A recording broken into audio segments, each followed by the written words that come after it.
આપણે યાદ રાખવાના છે એ આપણે જોઈ લઈએ. આપણે પહેલા જ જોયું કે 3 મોટા સૂત્રો હતા, એ 5 માર્ક્સના દાખલામાં પૂછાય છે. ત્યારબાદ 3 માર્ક્સના દાખલામાં આપણે જોયું કે સ્પીયરમેનનો ક્રમાંક સહસંબંધાંકનું સૂત્ર છે એ આપણે જોયું. અને હવે જે નાના દાખલા પૂછાય છે એની માટે આપણે આ 3 સૂત્ર તૈયાર કરવા પડશે. અને બહુ જ ઇઝી સૂત્ર છે, હમણાં 2 જ મિનિટમાં બધા સૂત્ર તમને મોઢે પણ થઈ જશે. તો નંબર 1, નંબર 2 અને નંબર 3 ટોટલ 3 સૂત્રો આપણી પાસે અહીંયા છે. એક ખાસિયત છે અને એક ટ્રીક પણ છે, એ પ્રમાણે આપણે એને યાદ રાખશું. સૌથી પહેલા આપણે 1 બાય 1 બધા સૂત્રોનું ડિસ્કશન કરી લઈએ. જો દાખલામાં તમને કોવેરિયાન્સ આપેલું હોય, કોવેરિયાન્સ એટલે કે સહવિચરણ, જેને આપણે આ રીતના દર્શાવીએ છીએ COV, covariance of X and Y, એની સાથે સાથે એક્સ અને વાય નું પ્રમાણિત વિચલન આપેલ હોય ત્યારે. હવે પ્રમાણિત વિચલન એટલે કે સ્ટાન્ડર્ડ ડેવિએશન, જે ઓલરેડી તમે 11મા ધોરણમાં ભણ્યા છો આંકડાશાસ્ત્રમાં, રાઈટ? જો તમને પ્રમાણિત વિચલનની જગ્યાએ વિચરણ આપ્યું હોય એટલે કે વર્ગ આપ્યો હોય, વર્ગનો મતલબ કે SX² આપ્યું હોય અથવા SY² આપ્યું હોય, તો એનું આપણે વર્ગમૂળ કરી લેવાનું છે. ઇન શોર્ટ, આપણને અહીંયા નીચે સ્ક્વેર વાળું સ્ટેપ જોઈતું નથી, નીચે આપણે પ્રમાણિત વિચલન જોઈએ છે. એટલે સ્ક્વેર આપ્યો હોય એવા સંજોગોમાં આપણે એનો વર્ગમૂળ કરી દેવાનું છે. એટલે કે વિચરણ આપ્યું હોય તો આપણે વર્ગમૂળ કરશું એટલે આપણને પ્રમાણિત વિચલન મળી જશે. એકદમ સિમ્પલ સૂત્ર છે બાળકો, તમારે ખાલી આ એકલું યાદ રાખવાનું છે, કોવેરિયાન્સ. કેમ કે એક્સ અને વાય નું પ્રમાણિત વિચલન તમે જોઈ શકો છો બધા દાખલામાં, એ તો કોમન હશે જ. એટલે આપણે ખાલી અંશ યાદ રાખશું, છેદ ઓટોમેટિકલી આપણને યાદ રહી જશે. હવે સિમ્પલ સૂત્ર છે, કોવેરિયાન્સ ઓફ એક્સ વાય ની ડાયરેક્ટ કિંમત તમને આપેલી જ હશે. SX અને SY ની કિંમત પણ આપી હશે. હમણાં આપણે વાત થઈ તેમ જો વર્ગ આપ્યો હોય તો આપણે એનું વર્ગમૂળ કરી લઈશું. બસ આટલું કરતાની સાથે તમને R ની કિંમત મળી જશે. માત્ર 1 જ મિનિટમાં તમારા દાખલાનો આન્સર આવી જશે. હવે તમારે એટલું યાદ રાખવાનું છે કે જ્યારે અંશમાં કોવેરિયાન્સ હોય ત્યારે છેદમાં n આવશે નહીં. અને બાકી બંને સૂત્રમાં તમે જોઈ શકો છો છેદમાં તમને n પણ આપેલો છે. પણ શું યાદ રાખશું? કોવેરિયાન્સ વાળા સૂત્રમાં નીચે n આવશે નહીં, એટલે કે છેદમાં n લખવાની જરૂર નથી. બાકી બંનેમાં તમે જોઈ શકો છો બંનેનો છેદ કેવો છે? સેમ છે. n ગુણ્યા SX ગુણ્યા SY, n ગુણ્યા SX ગુણ્યા SY. પણ જ્યારે અંશમાં કોવેરિયાન્સ હોય ત્યારે આપણે નીચે n લખશું નહીં. ચાલો હવે બીજા સૂત્રની વાત કરીએ. જો દાખલામાં તમને સિગ્મા x માઇનસ x બાર y માઇનસ y બાર આપેલ હોય ત્યારે, એટલે કે આની કિંમત તમને આપેલ હોય ત્યારે, અને સાથે સાથે આપણે હમણાં જ જોયું કે x અને y નું પ્રમાણિત વિચલન પણ આપેલું હશે અને તમને દાખલામાં n પણ આપેલો હશે. આવા સંજોગોમાં છેદમાં આવશે n ગુણ્યા SX ગુણ્યા SY અને ઉપર આવશે સિગ્મા x માઇનસ x બાર y માઇનસ y બાર ની જે કંઈ પણ તમને કિંમત આપી હોય એ કિંમત ડાયરેક્ટ તમારે બેઠે બેઠી અહીંયા લખી દેવાની છે, એટલે તમને R ની વેલ્યુ મળી જશે. ત્રીજું અને છેલ્લું સૂત્ર, જો દાખલામાં તમને મધ્યકની સાથે સાથે સિગ્મા XY આપેલું હોય, શું યાદ રાખવાનું છે? મધ્યકની સાથે સાથે એટલે કે x બાર y બાર ની સાથે તમને શું આપેલું હશે? સિગ્મા XY ની કિંમત આપેલી હશે. એવા સંજોગોમાં આપણે આ સૂત્રનો ઉપયોગ કરવાનો છે. છેદ તો સરખો જ રહેવાનો છે. અંશમાં શું આવશે? સિગ્મા XY માઇનસ કૌંસમાં આ ત્રણેયનો ગુણાકાર કરવાનો છે, એટલે કે n ગુણ્યા x બાર ગુણ્યા y બાર, એટલે આપણને આનો આન્સર મળી જશે. હવે 1 બાય 1 બધા જ દાખલા હું તમને કરાવવાનો છું, એટલે વિડીયો એન્ડ સુધી જોજો. અને કયા દાખલા IMP છે કે જે બોર્ડની પરીક્ષાની અંદર પૂછાયા છે એ પણ સાથે સાથે આપણે ડિસ્કશન કરશું. અને ક્વેશ્ચનની સાથે સાથે તમારે કયું હોમવર્ક કરવાનું છે એ પણ હું તમને કહેતો જઈશ. એટલે વિડીયો એન્ડ સુધી જોજો, જેથી એક પણ દાખલો તમારો રહી ના જાય, એક પણ કોન્સેપ્ટ તમારો છૂટી ન જાય. તો ચાલો આપણે દાખલાની શરૂઆત કરીએ. ઉદાહરણ નંબર 14 નો પહેલો દાખલો કરવાનો છે આપણે, અને પેજ નંબર છે 80. પહેલા દાખલામાં આપણને એવું કહેવામાં આવ્યું છે કે n ની કિંમત 20 છે, કોવેરિયાન્સ ઓફ XY ની કિંમત -50 છે. કોવેરિયાન્સની જગ્યાએ અહીંયા તમને સહવિચરણ એવો શબ્દ પણ આપી શકે છે. SX એટલે કે x નું પ્રમાણિત વિચલન 15 છે અને SY એટલે વાયનું પ્રમાણિત વિચલન આપણને આ જ આપેલું છે. હવે જ્યારે પણ આપણે 2 માર્ક્સનો ક્વેશ્ચન કરતા હોય ત્યારે જેટલી વસ્તુ આપણને ક્વેશ્ચનમાં આપેલી હોય 1 by 1 એ બધી વસ્તુ આપણે આ રીતના લખી દઈશું અને પછી આપણે સૂત્રનો ઉપયોગ કરશું. હમણાં જ આપણે ડિસ્કસ કરી કે જ્યારે પણ ક્વેશ્ચનમાં કોવેરિયન્સ તમને દેખાય ત્યારે એક જ સૂત્ર આવે અને એ પણ કયું, જે હમણાં પહેલું સૂત્ર આપણે ડિસ્કસ કર્યું તે, એટલે કે R બરાબર covariance of XY upon SX ગુણ્યા SY. હમણાં મેં તમને એવું પણ કીધું હતું કે જ્યારે અંશમાં કોવેરિયન્સ હશે ત્યારે નીચે n લખવાની જરૂર નથી. એનો મતલબ કે અહીંયા n તો ક્વેશ્ચનમાં આપેલા છે પણ એનો ઉપયોગ આ સૂત્રમાં થવાનો નથી. આપણને જસ્ટ ગૂંચવવા માટે n ની કિંમત આપેલી છે. બસ હવે સિમ્પલ બંને કિંમત આપણી પાસે રેડી છે જ, એ બંને કિંમત આપણે સૂત્રમાં મૂકી દઈએ. કોવેરિયન્સની કિંમત આપણને આપેલી છે -50 ભાગ્યા SX ગુણ્યા SY 15 ગુણ્યા 8 -50 ભાગ્યા 15 × 120 is equal to -0.4167. આવો આન્સર તમને મળશે અને ફાઇનલ આન્સર જે આપણે માત્ર પોઈન્ટ પછી 2 ડિજિટમાં લખવાનો છે એ છે -0.42. 1 પછી 6 દેખાય છે એટલે કે 41 પછી ત્રીજો આંકડો કયો છે? 6 છે. તો 41 માં આપણે એક પ્લસ કરશું એટલે કેટલા થશે? અહીંયા 42 થઈ જશે અને આ છે આપણો ફાઇનલ આન્સર. દરેક ફાઇનલ આન્સરને તમારે પરીક્ષાની અંદર બોક્સ કરી દેવાનો છે. હોમવર્કની અંદર તમારે સ્વાધ્યાય 2.2 નો 12મો દાખલો અને સ્વાધ્યાય 2 વિભાગ સી નો 11મો દાખલો કરવાનો છે. સેમ ટુ સેમ ક્વેશ્ચન છે, એમાં કોઈ પણ પ્રકારનો ચેન્જ આપેલો નથી. તો ચાલો હવે આગળ વધીએ. ઉદાહરણ નંબર 14 નો બીજો પ્રશ્ન. અહીંયા આપણને આટલી માહિતી આપી છે. n આપેલો છે, સિગ્મા x માઇનસ x બાર y માઇનસ y બાર આપેલું છે 60, sx સ્ક્વેર એટલે કે અહીંયા આપણને x નું વિચરણ આપ્યું છે 25 અને y નું પણ વિચરણ આપ્યું છે 36. સૂત્રમાં આપણને વિચરણની જરૂર નથી, સૂત્રમાં આપણને પ્રમાણિત વિચલનની જરૂર છે. એટલે આ બંને કિંમતોનું વર્ગમૂળ સૌથી પહેલા આપણે કરવું પડશે. એટલે વર્ગમૂળ કરીએ એટલે અહીંયા sx લખાશે. sx એટલે કે x નું પ્રમાણિત વિચલન, 25 નું વર્ગમૂળ 5. એ જ રીતે sy બરાબર 6. બસ હવે આપણને જે કિંમતો જોઈતી હતી એ બધી જ કિંમતો અહીંયા છે. સૂત્રનો ઉપયોગ કરીને ફટાફટ આપણે દાખલો ગણવાનો છે. તમે જોઈ શકો છો અહીંયા મેં તમને પહેલા જ કીધું, જ્યારે માહિતીમાં x માઇનસ x બાર અને y માઇનસ y બાર આપેલું હોય ત્યારે કયા સૂત્રનો ઉપયોગ કરવો. તો અંશમાં આવશે સિગ્મા x માઇનસ x બાર y માઇનસ y બાર અને છેદમાં n ગુણ્યા sx ગુણ્યા sy. આટલી વસ્તુ અંશમાં અને છેદમાં આવશે.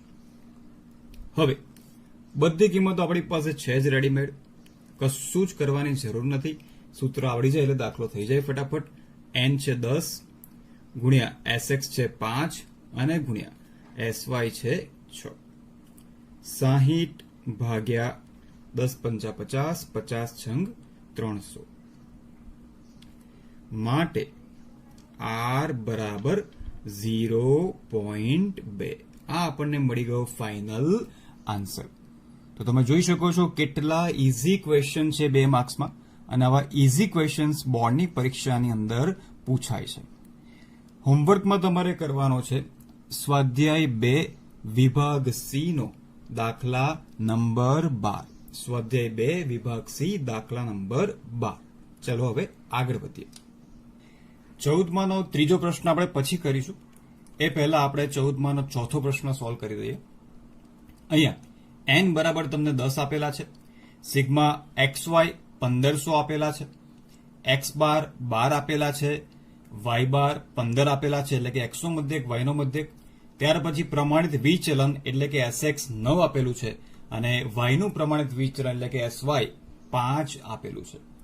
હવે તમે જોઈ શકો છો કે અહીંયા સિગ્મા xy x બાર અને y બાર છે, તો આપણે એ રીતના સૂત્રનો ઉપયોગ કરવો પડશે. r બરાબર અંશમાં સિગ્મા એક્સ વાય માઇનસ કૌંસમાં એન એક્સ બાર વાય બાર ત્રણેય વચ્ચે ગુણાકારનો સંબંધ છે, એટલા માટે ત્રણેય કિંમતો આપણે કૌંસમાં લખી છે. છેદમાં એન એસ એક્સ અને એસ વાય. છેદ સેમ રહેશે. આપણે પહેલા જ વાત કરી કે ઉપર કોવેરિયન્સ હોય ત્યારે છેદમાં એન નથી લેવાનો, બાકી બંને સૂત્રમાં આપણે નીચે એન લેવાનો છે. સિગ્મા એક્સ વાય ની કિંમત આપણને આપેલી છે 1500 માઇનસ ત્રણેય કિંમતોનો ગુણાકાર કરી દઈએ. એન આપેલો છે 10 ગુણ્યા એક્સ બાર આપેલો છે 12 ગુણ્યા વાય બાર આપેલો છે 15 અને છેદમાં 10 ગુણ્યા એસ એક્સ 9 અને એસ વાય 5. 1500 માંથી ત્રણનો ગુણાકાર જે આવે આપણે માઇનસ કરશું, માઇનસ 1800 અને છેદમાં 10 ગુણ્યા 9 ગુણ્યા 5 એટલે 450.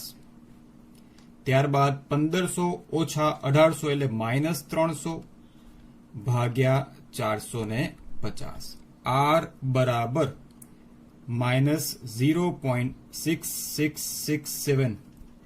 તમારા કેલ્ક્યુલેટરમાં અહીંયા 0.6666 એવું આવતું હશે, પણ પહેલા આપણે પોઈન્ટ પછી 4 ડિજિટ લખીએ છીએ અને ફાઇનલ આન્સરમાં 2 ડિજિટમાં કન્વર્ટ કરીએ છીએ એટલે અહીંયા આવશે માઇનસ 0.67. આ મળી ગયો આપણને આર નો આન્સર. હોમવર્કની અંદર તમારે સ્વાધ્યાય 2.2 નો 13મો અને સ્વાધ્યાય 2 વિભાગ ડી નો 10મો દાખલો કરવાનો છે. ભલે આ દાખલો વિભાગ ડી માં આપ્યો છે, પણ આ 2 માર્ક્સનો જ પ્રશ્ન છે. વિદ્યાર્થી મિત્રો, 14મા દાખલાનો ત્રીજો પ્રશ્ન બહુ સરસ મજાનો ક્વેશ્ચન છે. આમ જોઈને એવું લાગે કે આ શું છે કે ખબર નથી પડતી સમજવામાં, પણ બહુ જ ઇઝી છે. અને બીજું તમને કહી દઉં કે આમાં આપણે નાના સૂત્રનો ઉપયોગ નથી કરવાનો, અહીંયા આપણે કાર્લ પિયર્સનના મોટા સૂત્રનો ઉપયોગ કરવાનો છે. કઈ રીતે જોઈ લે ચાલો. સૌથી પહેલા તમને એવું કીધું છે અવલોકનોની સંખ્યા એટલે આપણે કહીએ છીએ n, number of observation. N આપણને 25 આપેલા છે. ત્યાર પછી એક્સ નો મધ્યક અને વાય નો મધ્યક એવું તમને આપેલું છે. એક્સ નો મધ્યક એક્સ બાર થાય અને વાય નો મધ્યક વાય બાર થાય, જે 40 અને 50 આપે છે. જે એક્સ ના ખાનામાં આપી છે એ બધી એક્સ ની કિંમતો છે અને વાય ના ખાનાવાળી બધી વાય ની કિંમતો છે. ત્યાર પછી તમને એવું આપ્યું છે કે મધ્યકમાંથી લીધેલા વિચલનોના વર્ગોનો સરવાળો. મધ્યકમાંથી લીધેલા વિચલન એટલે કે એક્સ માઇનસ એક્સ બાર એને વિચલન કહેવાય. એનો વર્ગ અને એ વર્ગનો સરવાળો એટલે sigma x minus x bar square એ તમને આપેલું છે 120. એ જ રીતે સિગ્મા વાય માઇનસ વાય બાર સ્ક્વેર તમને આપેલું છે 160. તમને ડાયરેક્ટ વેલ્યુ આપી છે, પણ કયા સ્વરૂપમાં આપી છે? શબ્દોના સ્વરૂપમાં આપેલી છે. રાઈટ, સાઇન તમને અહીંયા આપેલી નથી. તમારે મગજમાં ફિટ જ કરી દેવાનું છે કે મધ્યકમાંથી લીધેલા વિચલન એનો મતલબ કે એક્સ માઇનસ એક્સ બાર, એનો વર્ગ એટલે એક્સ માઇનસ એક્સ બાર નો સ્ક્વેર, સરવાળો એટલે સિગ્મા. એની મતલબ કે આ કિંમત છે x minus x bar square અને વાય માઇનસ વાય બાર સ્ક્વેર, એ બંનેનો સરવાળો કર્યો હોય અને એની જે કિંમત આપણને મળતી હતી એ વેલ્યુ આપણને ડાયરેક્ટલી અહીંયા આપેલી છે. છેલ્લે તમને એવું કીધું છે કે મધ્યકમાંથી લીધેલા વિચલનોના ગુણાકારો, એનો મતલબ કે બંને વિચલનનો શું કર્યો છે અહીંયા? ગુણાકાર. અને એ ગુણાકારનો સરવાળો આપણને કેટલો મળ્યો છે? અહીંયા 100 મળ્યો છે. એનો મતલબ કે કિંમતો જોઈને આપણને ખબર પડી ગઈ કે આની સાથે તમે જોઈ શકો છો કે નાના સૂત્રમાં આ કિંમતની સાથે આપણને શું આપતા હતા? એન તો આપતા હતા અને એસએક્સ અને એસવાય આપતા હતા, પણ આ દાખલાની અંદર આપણને એસએક્સ અને એસવાય નથી આપ્યા.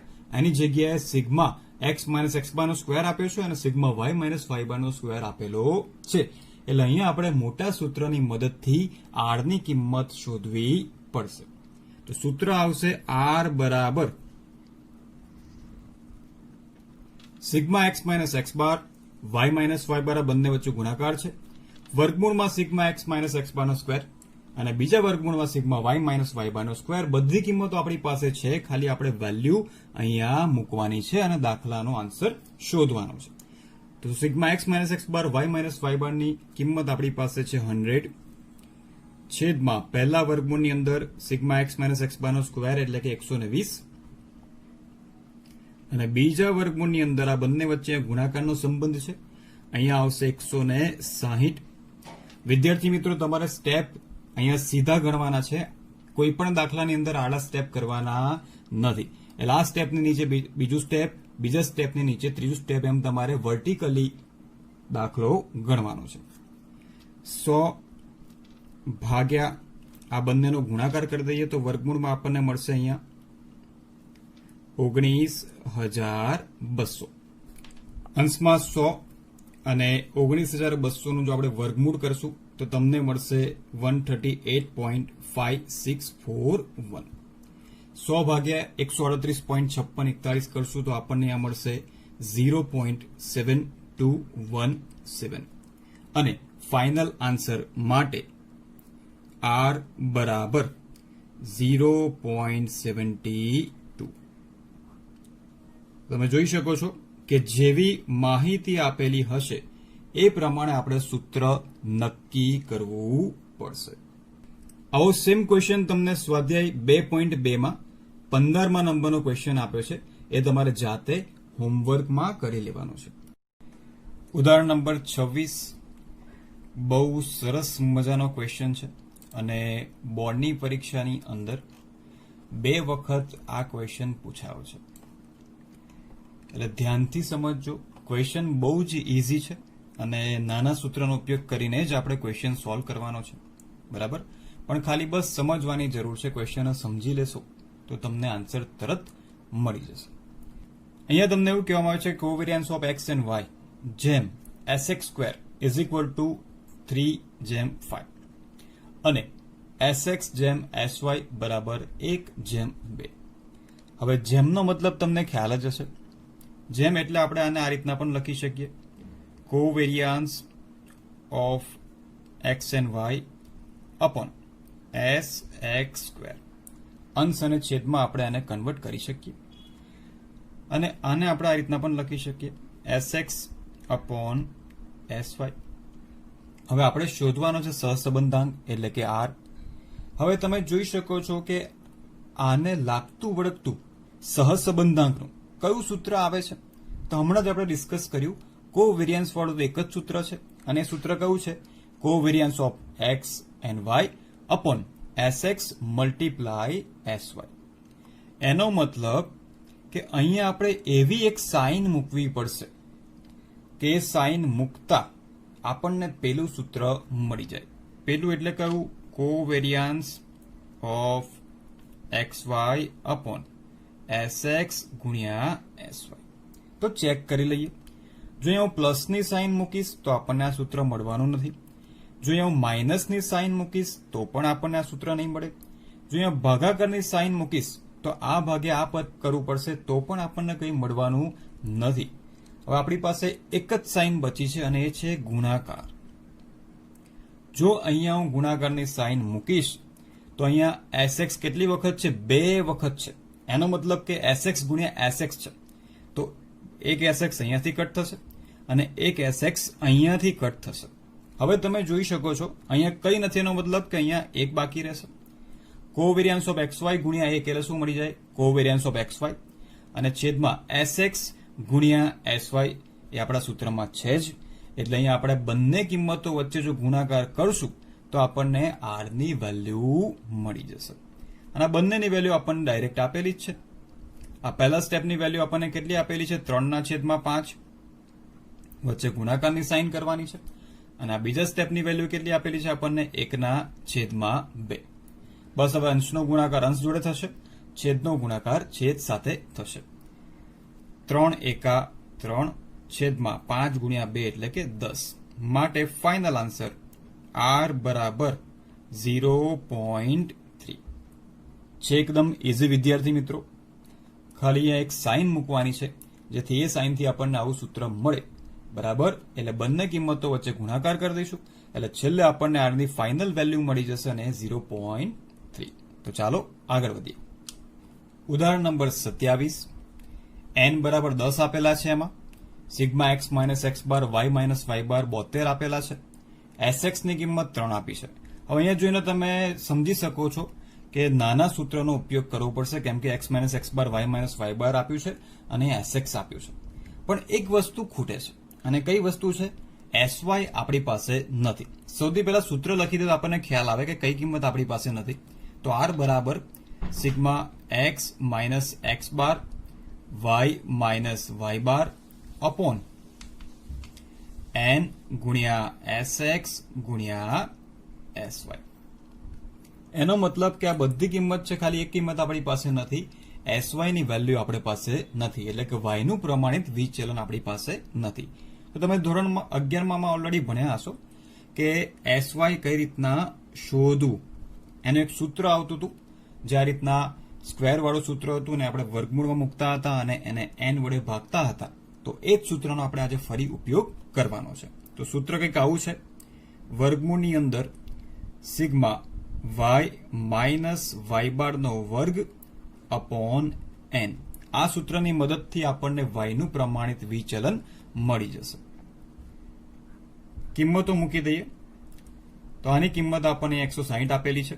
તો 160 ભાગ્યા n બરાબર આપણને 10 આપેલા છે, એટલે અહીંયા વર્ગમૂળમાં રહેશે 16 અને 16 નું વર્ગમૂળ કરશું એટલે આપણને અહીંયા sy ની કિંમત મળી જશે 4. બસ હવે કિંમતો આ સૂત્રમાં મૂકવાની છે. ઇઝ ઇક્વલ ટુ અંશમાં આવશે 72 છેદમાં n ગુણ્યા sx ગુણ્યા sy, એટલે કે 10 ગુણ્યા 3 ગુણ્યા 4. 72 ના છેદમાં 120 માટે ફાઇનલ આન્સર R બરાબર 0.6. વિદ્યાર્થી મિત્રો, અહીંયા હોમવર્ક મેં જેમાં નથી આપ્યું એની અંદર એવા સેમ ક્વેશ્ચન સ્વાધ્યાયમાં નહીં હોય, એટલે એવા દાખલાની અંદર તમને હોમવર્ક અહીંયા હું લખતો નથી, અને જે સેમ ક્વેશ્ચન સ્વાધ્યાયમાં આપેલા હશે ત્યાં મેં અહીંયા હોમવર્ક લખેલું હશે. તો ચાલો આગળ વધીએ. ઉદાહરણ નંબર 29 નો પહેલો ક્વેશ્ચન બહુ જ બ્યુટીફુલ ક્વેશ્ચન છે. હવે તમે કહેશો સર તમને ક્વેશ્ચન પણ બ્યુટીફુલ લાગે છે, તો યસ, ક્વેશ્ચન કંઈક એક પ્રકારનો છે. અહીંયા તમને એવું કીધું છે કે જો બે ચલ x અને y વચ્ચેનો સહસંબંધાંક એટલે કે r 0.5 હોય તો આ કિંમત શોધવાની છે.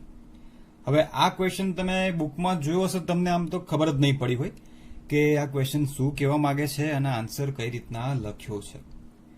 હવે આપણે એવી ટ્રીક છે કે એ ટ્રીકથી તમને હમણાં 10 સેકન્ડની અંદર આવો ગમે તેવો ક્વેશ્ચન પૂછાશે, તરત તમને એનો આન્સર આવડી જશે.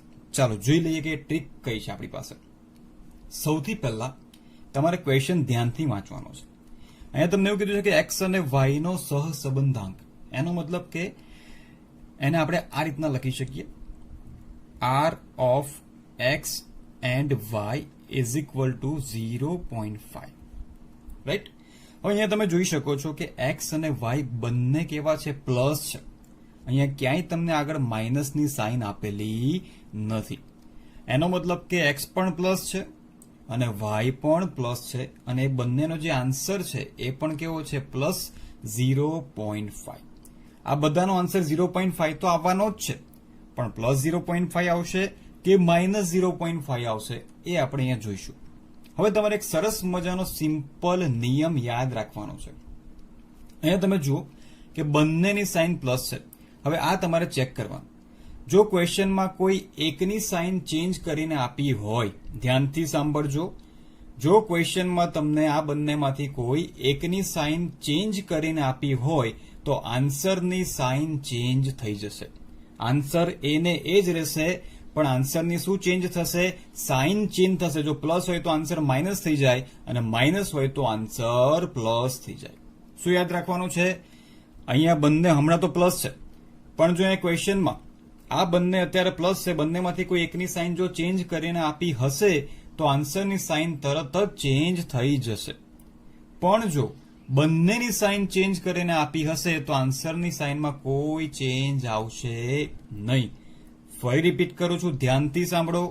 આ બંનેમાંથી કોઈ એકની સાઇન એટલે કે પ્લસ માઇનસ, આ બંનેમાંથી કોઈ એકની સાઇન ચેન્જ થઈ હશે તો આન્સરની સાઇન ચેન્જ કરવાની, પણ જો બંનેની સાઇન ચેન્જ થઈ જાય તો પછી આન્સરની સાઇન ચેન્જ થશે નહીં. ચાલો આપણે જોઈએ તો તમને વધારે ડીપમાં ખ્યાલ આવશે. અહીંયા તમે જોઈ શકો છો કે x પણ પ્લસ છે અને y પણ પ્લસ છે. પહેલા ક્વેશ્ચનમાં જુઓ, x તો પ્લસના પ્લસ જ રહ્યા છે, પણ y ની સાઇન ચેન્જ થઈ. એનો મતલબ કે બંનેમાંથી એકની સાઇન ચેન્જ થાય તો આન્સરની સાઇન પણ ચેન્જ થાય. અહીંયા આન્સર પ્લસ 0.5 છે તો અહીંયા કેટલો થઈ જાય માઇનસ 0.5. આ ગુણધર્મ પર આધારિત છે, ગુણધર્મ નંબર 5 જે તમને બુકમાં આપેલો છે. આગળ જોઈએ. બીજા ક્વેશ્ચનમાં તમે જોઈ શકો છો કે એક્સ ની સાઇન ચેન્જ થઈ પણ વાય ની સાઇન ચેન્જ થઈ નથી. એનો મતલબ કે કોઈ એકની સાઇન ચેન્જ થાય તો આન્સરની સાઇન પણ ચેન્જ થશે. તો અહીંયા પણ આન્સર કેટલો આવશે 0.5 પણ કેવો માઇનસ. છેલ્લા પ્રશ્નમાં જોઈએ તો એક્સ અને વાય બંનેની સાઇન ચેન્જ થઈ. અહીંયા એક્સ પ્લસ હતા તો અહીંયા માઇનસ થયા, અહીંયા વાય પ્લસ હતા તો અહીંયા માઇનસ થયા, અને જ્યારે બંનેની સાઇન ચેન્જ થાય તો આન્સરની સાઇન ચેન્જ કરવાની નથી. તો આન્સર એઝ ઇટ ઇઝ આવશે પ્લસ 0.5. શું યાદ રાખશું? બંનેમાંથી કોઈ એકની સાઇન ચેન્જ કરીને આપેલી હોય તો આન્સરની સાઇન ચેન્જ કરવી, પણ બંનેની સાઇન ચેન્જ કરીને આપેલી હોય તો આન્સરની સાઇનમાં કોઈ ચેન્જ કરવાનો નથી. બીજું ઉદાહરણ જોઈએ આનું 29માનું બીજું, એટલે તમને વધારે ક્લિયર થઈ જશે. 29મા ઉદાહરણનો બીજો પ્રશ્ન. એમાં તમને એવું કહેવામાં આવ્યું છે કે r of xy is equal to 0.8. તો r of uv ની કિંમત શોધો. એનો મતલબ કે xy ની જગ્યાએ આપણે uv પણ લખી શકીએ, કેમ કે u અને v x અને y નું જ એક સ્વરૂપ છે. એનો મતલબ કે અહીંયા પ્લસ x આપેલા છે, પ્લસ y આપ્યા છે, એ જ રીતના અહીંયા પ્લસ u અને પ્લસ v આપણે મૂકી શકીએ. આ છે ક્વેશ્ચન. હવે આના પરથી આપણે આ બધાની કિંમતો શોધવાની છે. હવે આગળ તો તમને ખાલી x અને y જ આપેલા હતા, પણ આ દાખલાની અંદર તમને અંશ, છેદ, પ્લસ, માઇનસ ઘણું બધું આપેલું છે. તો ક્વેશ્ચન જોઈને સેજ પણ ગભરાવાની જરૂર નથી. બધાની અંદર આપણે r of uv શોધવાના છે. હવે આપણે આગળ વાત થઈ તેમ તમારે ખાલી x અને y ની સાઇન જોવાની છે, બીજી કોઈ સાઇન તમારે જોવાની જરૂર નથી. અહીંયા x પણ પ્લસ છે અને y પણ પ્લસ છે. તો પહેલો ક્વેશ્ચન જોઈએ. અહીંયા તમે જોઈ શકો છો તમારા પાછળ -10 છે, પાછળ +10 છે, એ બધું જોવાની કોઈ જરૂર નથી. ખાલી x અને y ની સાઇન જુઓ. તો અહીંયા x અને y બંનેની સાઇન પ્લસ છે. એનો મતલબ કેવો કે ચેન્જ જ નથી થયો. હવે ચેન્જ જ ના થયો હોય તો આન્સરની સાઇનમાં પણ ચેન્જ થવાનો નથી. તો એને એ જ છે. જો અહીંયા પણ +x +y છે, અહીંયા પણ +x +y છે, તો કોઈ ચેન્જ જ નથી, તો આન્સરમાં પણ કોઈ ચેન્જ થશે નહીં. તો પહેલાનો આન્સર કેટલો મળી જશે આપણને? +0.8. બીજો ક્વેશ્ચન જોઈએ. આમાં પણ તમારે ખાલી x અને y ની જ સાઇન જોવાની છે. છેદમાં શું છે, અંશમાં પાછળ શું છે, કઈ જોવાની જરૂર નથી. તો અહીંયા જોઈ શકો છો કે x પ્લસ છે અને અહીંયા y પણ કેવો છે પ્લસ. એનો મતલબ અહીંયા 2y ભલે છે, પણ અહીંયા 2y ની સાઇન તો કેવી છે? પ્લસ જ છે. એનો મતલબ ક્વેશ્ચનમાં પણ પ્લસ છે અને અહીંયા પણ પ્લસ છે. એનો મતલબ કોઈ ચેન્જ થયો નથી, તો આન્સરમાં પણ કોઈ ચેન્જ થશે નહીં. તો એનો આન્સર પણ +0.8. હવે અહીંયા જોઈએ. અહીંયા 2x, અહીંયા આગળ કઈ સાઇન છે? પ્લસ જ છે. એનો મતલબ x કેવો છે? પ્લસ છે. પણ અહીંયા તમે જોઈ શકો છો કે y ની સાઇન કેવી છે? -y છે. હવે x તો પ્લસ નો પ્લસ જ રહ્યો, પણ y પ્લસમાંથી માઇનસ થયો, અને જ્યારે એકની સાઇન ચેન્જ થાય ત્યારે આન્સરની સાઇન પણ આપણે ચેન્જ કરવી પડશે. તો અહીંયા આપણને આન્સર મળશે -0.8. આગળ અહીંયા -x છે અને +y છે. તમે જોઈ શકો છો કે x ની સાઇન ચેન્જ થઈ, y ની સાઇન એઝ ઇટ ઇઝ રહી. કોઈ એકની સાઇન ચેન્જ થશે તો આન્સરની સાઇન પણ ચેન્જ કરવી પડશે. તો અહીંયા પણ આન્સર આવશે -0.8.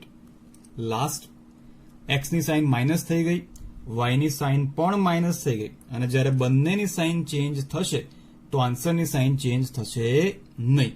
તો અહીંયા આવશે +0.8. તો એકદમ ઇઝી ક્વેશ્ચન હતો. ખાલી તમારે એક નિયમ જ યાદ રાખવાનો કે કોઈ એકની સાઇન ચેન્જ થાય તો આન્સરની સાઇન ચેન્જ કરવી પડે, પણ બંનેની સાઇન ચેન્જ થાય ત્યારે આન્સરની સાઇન ચેન્જ કરવાની કોઈ જરૂર નથી. હવે આપણે ક્રમાંક સહસંબંધાંકના જે નાના ક્વેશ્ચન છે અમુક, જે 2 માર્ક્સમાં પૂછાય તેવા અગત્યના ક્વેશ્ચન છે, એ આપણે જોઈશું. ઉદાહરણ નંબર 24, જેમાં આપણે સ્પીયરમેનના ક્રમાંક સહસંબંધાંકના સૂત્રનો ઉપયોગ કરશું. રકમ જોવામાં બહુ મોટી લાગે છે, પણ દાખલામાં કઈ દમ નથી. એક ટ્રાન્સપોર્ટ કંપની માટે ડ્રાઈવરનો વાહન ચલાવવાનો અનુભવ અને તેના દ્વારા થયેલા અકસ્માતની સંખ્યા વચ્ચેનો સંબંધ જાણવા 8 ડ્રાઈવરના, એનો મતલબ કે n બરાબર અહીંયા તમને કેટલા આપેલા છે? 8.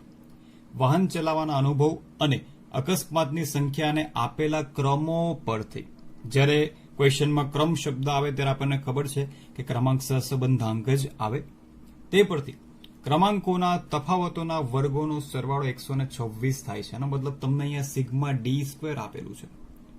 વિદ્યાર્થી મિત્રો, તમને સિગ્મા ડી સ્ક્વેર ડાયરેક્ટ પણ આપી શકે છે, અથવા તમને એવું પણ કહેશે કે ક્રમાંકોના તફાવતોના વર્ગોનો સરવાળો, એનો મતલબ કે RX માઇનસ RY એનો જે આન્સર આવે એના વર્ગ અને એ વર્ગોનો સરવાળો. એટલે ક્વેશ્ચનમાં તમને શબ્દોમાં પણ આપી શકે છે, અથવા ડાયરેક્ટ સિગ્મા ડી સ્ક્વેર પણ આપી શકે છે, અથવા આવું પણ આપી શકે છે, sigma RX minus RY whole square. આ બધાનો એક જ મતલબ થાય સિગ્મા ડી સ્ક્વેર. એટલે અહીંયા આપણને સિગ્મા ડી સ્ક્વેરની કિંમત આપેલી છે 126. સ્વાધ્યાયમાં એક ક્વેશ્ચન છે 2D, ક્વેશ્ચન નંબર 12. એમાં તમને સિગ્મા ડી સ્ક્વેરની જગ્યાએ તમને આવું કંઈક આપેલું છે, એટલે આનો મતલબ પણ શું થશે? Sigma D square. અને બીજો ક્વેશ્ચન તમારે હોમવર્કમાં કરવાનો છે 2C નો 13મો દાખલો. ચલો સોલ્વ કરીએ ફટાફટ. ક્રમાંક સહસંબંધાંકનું એક જ સૂત્ર છે, R બરાબર 1 minus 6 sigma D square upon n બ્રેકેટમાં n square minus 1. બધી કિંમતો આપણી પાસે છે, તો બધી કિંમતો મૂકી દઈએ. 1 માઇનસ અહીંયા 6 અને સિગ્મા ડી સ્ક્વેર વચ્ચે ગુણાકારનો સંબંધ છે. 6 ગુણ્યા 126 ભાગ્યા n છે 8, કૌંસમાં n સ્ક્વેર એટલે 8 નો વર્ગ ડાયરેક્ટલી કરી દેવાનો છે, 64 ઓછા 1.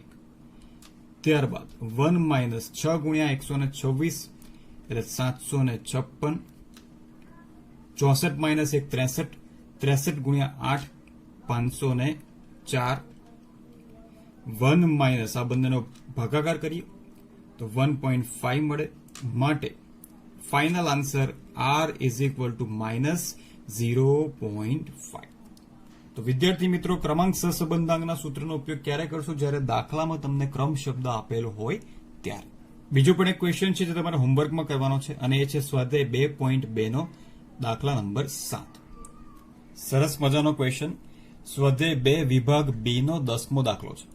ભલે આ તમને એક વાક્યના પ્રશ્નમાં આપેલો છે, પણ 2 માર્ક્સમાં પૂછાય તેવો દાખલો છે. હવે ધ્યાનથી જુઓ, આપણને શું કીધું છે?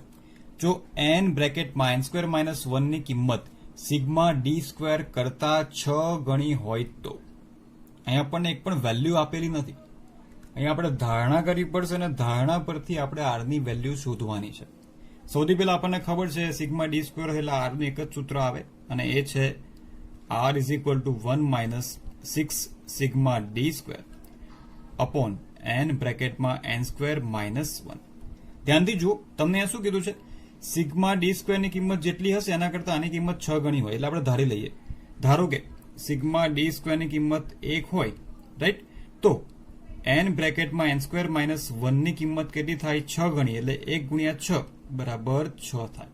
આ બસ આપણે ખાલી એક ધારણા કરી છે. અહીંયા તમે કંઈ પણ ધારી શકો. અહીંયા તમે જો 2 ધારશો તો આ કેટલી થશે? 2/12 થશે, રાઈટ? પણ આપણે 1 ધારશું એટલે આપણને કેલ્ક્યુલેશનમાં ઈઝી રહે. ચલો આ બંને કિંમત આપણે સૂત્રમાં મૂકી દઈએ. Is equal to 1 minus 6 sigma D square એટલે 6 ગુણ્યા 1, અને નીચે n કૌંસમાં n સ્ક્વેર માઇનસ 1 ની કિંમત આપણી પાસે કેટલી છે? 6. અહીંયા તમે જોઈ શકો છો 6 એકા 6, 6 કટ થઈ જશે. માટે r ઇઝ ઇક્વલ ટુ 1 ઓછા 1, અહીંયા 1 માઇનસ. હવે ઘણા બધા વિદ્યાર્થીઓ અહીંયા ભૂલ શું કરશે? અહીંયા 6 6 કટ થાય એટલે એમને એવું લાગશે કે અહીંયા 0 થઈ જાય, પણ અહીંયા ક્યારેય 0 થશે નહીં. અહીંયા 1 રહે, અહીંયા નીચે પણ 1 રહે, એટલે 1 ડિવાઇડેડ બાય 1 કેટલો આન્સર મળે? 1 આન્સર મળે. માટે ફાઇનલ આન્સર અહીંયા આપણને મળશે r ઇઝ ઇક્વલ ટુ 0. તો આ પણ એક સરસ મજાનો ક્વેશ્ચન છે જે 2 માર્ક્સની અંદર પૂછાઈ શકે છે. હવે આપણે એવા ક્વેશ્ચન જોવાના છે, ખાલી હું તમને સમજાવી દઈશ, કે જે મોટા સૂત્ર ઉપર આધારિત છે, જેની બધી વેલ્યુ આપેલી જ હોય છે, અને એ વેલ્યુ તમારે સૂત્રમાં મૂકીને ડાયરેક્ટ તમે એના આન્સર શોધી શકશો. એટલે એ ક્વેશ્ચન છેલ્લા આપણે જોઈશું, એટલે આ ચેપ્ટર આપણું અહીંયા કમ્પ્લીટ થશે. ઉદાહરણ નંબર 13 તમે જોઈ શકો છો કે કોઈક શાળાની પરીક્ષામાં વિદ્યાર્થીઓએ આંકડાશાસ્ત્રમાં મેળવેલા ગુણ અને અર્થશાસ્ત્રમાં મેળવેલા ગુણની માહિતી આપેલી છે, અને નીચે તમે જુઓ છો તમારી પાસે x માઇનસ x બાર y માઇનસ y બાર 120 છે, સિગ્મા x માઇનસ x બાર નો સ્ક્વેર 80, y માઇનસ y બાર નો સ્ક્વેર 500 છે. એનો મતલબ તમે જુઓ છો કે 3 વસ્તુ તમને આપેલી છે, અને આ ઉપરથી આપણે કાર્લ પિયર્સનના મોટા સૂત્રનો ઉપયોગ કરીને આન્સર લાવવો પડશે. એટલે તમારે ક્વેશ્ચનમાં કિંમતો મૂકી દેવાની છે એટલે ક્વેશ્ચન આખો સોલ્વ થઈ જશે અને આરની વેલ્યુ આપણને ફાઇનલ મળે છે 0.6. આ સિવાય ઉદાહરણ નંબર 15 માં તમને એક્સ અને વાય ની કિંમત આપેલી છે અને એક્સ એટલે વાર્ષિક વેચાણ આપ્યું છે અને વાય એટલે વાર્ષિક નફો આપ્યો છે. એક કંપનીના 6 વર્ષના વેચાણ એટલે n બરાબર 6 પણ આપેલો છે. જો તમને n બરાબર 6, sigma x 58, sigma y 40, sigma x y 431, sigma x square 606 અને સિગ્મા વાય સ્ક્વેર 316 આપ્યા છે. એનો મતલબ કે કાર્લ પિયર્સનના મોટું જે સૂત્ર છે બીજા નંબરનું, એની બધી માહિતી તમને આપેલી છે. ખાલી તમારે બધી કિંમતો સૂત્રમાં મૂકવાની છે અને દાખલાનો આન્સર મેળવવાનો છે. અને આ બંને જેવા સેમ ક્વેશ્ચન તમને સ્વાધ્યાયમાં પણ આપેલા છે. સ્વાધ્યાય 2.2 માં 14માં દાખલાની અંદર પહેલું અને બીજું એ બંને મોટા સૂત્રની મદદથી તમે આરની કિંમત શોધી શકશો. બસ આ સિવાય 2 માર્ક્સનો કોઈ પણ ઇમ્પોર્ટન્ટ ક્વેશ્ચન બાકી રહેતો નથી. આગળ હું એમસીક્યુ નો વિડીયો પણ બનાવીશ અને એક વાક્યના પ્રશ્નોનો વિડીયો પણ બનાવીશ, પણ એમાં થોડો ઘણો ટાઈમ લાગશે. બરાબર છે, એટલે રાહ જોવા માટે વિનંતી. ફરી મળીશું આપણે આગળના વિડીયોમાં. ત્યાં સુધી આવજો.